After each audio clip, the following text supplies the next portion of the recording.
Assalamualaikum warahmatullahi wabarakatuh.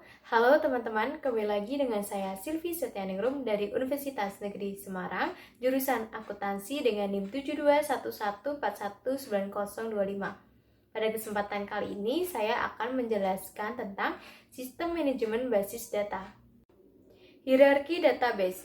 Hierarki merupakan unsur-unsur dari suatu database yang meliputi kumpulan file, bit record, bit, dan field.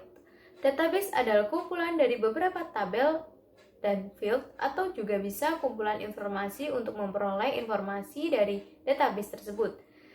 Selanjutnya, file merupakan data yang tersimpan di komputer atau arsip, atau define lain dari file ialah informasi-informasi yang terkumpul dan saling berhubungan yang disimpan ke dalam secondary storage.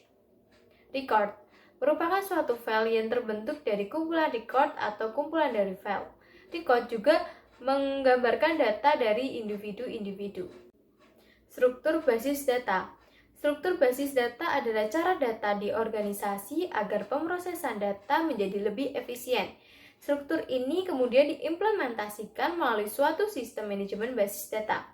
Sistem manajemen basis data adalah suatu aplikasi piranti lunak yang menyimpan struktur basis data dan data itu sendiri, hubungan di antara data di dalam basis dan nama formulir, jenis data, angka di belakang nominal, jumlah karakter, nilai-nilai default, dan seluruh uraian file lainnya.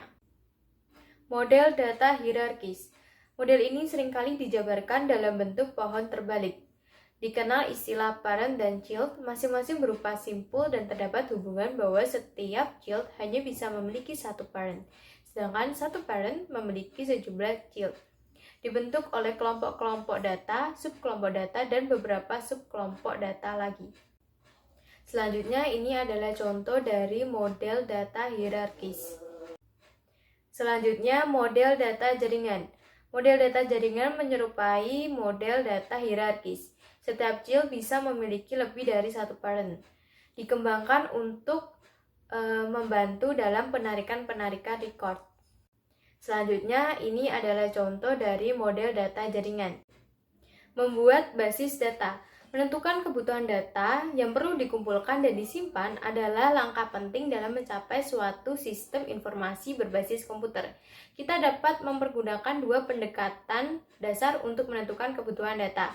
Yang pertama, pendekatan yang berorientasi pada proses untuk mendefinisikan kebutuhan data.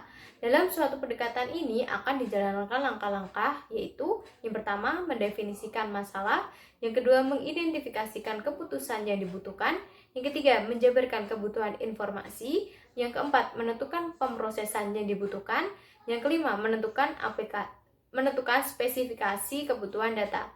Selanjutnya, pendekatan permodelan perusahaan. Kebutuhan pendekatan ini adalah untuk mencari keuntungan dari sudut pandang sumber daya data perusahaan yang luas. Jika perusahaan melakukan permodelan data perusahaan ini, maka seluruh data perusahaan menjadi model data perusahaan enterprise data model.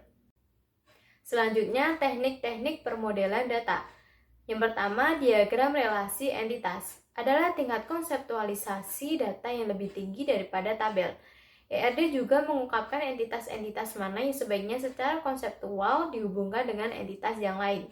Yang kedua, diagram kelas teknik. Teknik yang digunakan dalam aplikasi dan tindakan-tindakan yang terkait dengan data dapat disajikan secara grafis. Diagram kelas terdiri atas kelas-kelas yang memiliki nama, field-field dalam kelas, dan tindakan-tindakan yang dilakukan atas kelas. Selanjutnya, inilah contoh dari diagram relasi entitas.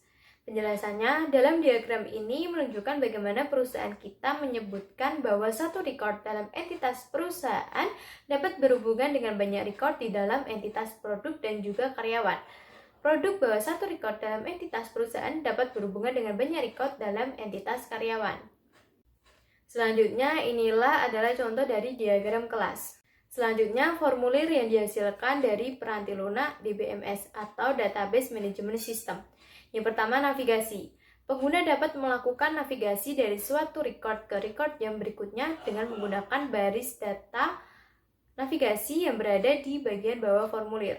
Yang kedua, akurasi. Formulir akan menjalankan definisi field data yang telah ditentukan ketika basis data dibuat. Yang ketiga, konsistensi. Hal yang sangat penting ketika nilai-nilai dalam satu tabel dipergunakan untuk menggabungkan record ke tabel yang lain. Yang keempat, penyaringan. Penyaringan membantu mengatasi kelebihan informasi, juga dapat membatasi akses sedang pengguna terhadap data dalam basis data. Yang kelima, subformulir. Membantu menjaga keakuratan dan konsistensi yang dibutuhkan dari data. Selanjutnya, personel penting basis data. Yang pertama, administrator basis data. Bertanggung jawab pada keahlian teknis maupun manajerial atas sumber daya basis data. Yang kedua, programmer basis data. Menunjukkan spesialisasi dan seleksi tingkat tinggi untuk membuat kode komputer pemrosesan data yang efisien. Yang ketiga, pengguna akhir. Membuat laporan dan formulir, memberikan query kepada basis data dan menggunakan jawaban dari pertanyaan basis data untuk pengambilan suatu keputusan. Selanjutnya, keuntungan dari database management system. Yang pertama, mengurangi pengulangan data. Yang kedua, keamanan yang lebih baik. Yang ketiga, mengambil data dan informasi dengan cepat. Yang keempat, mencapai independensi data. Selanjutnya, kerugian DBMS atau Database Management System.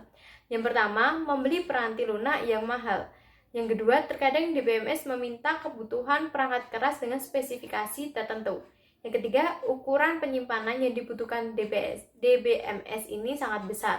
Yang keempat, kompleksitas yang tinggi membuat administrator dan pemakai akhir harus benar-benar memahami fungsi dari DBMS. Sekian penjelasan dari saya. Terima kasih dan semoga bermanfaat. Wassalamualaikum warahmatullahi wabarakatuh.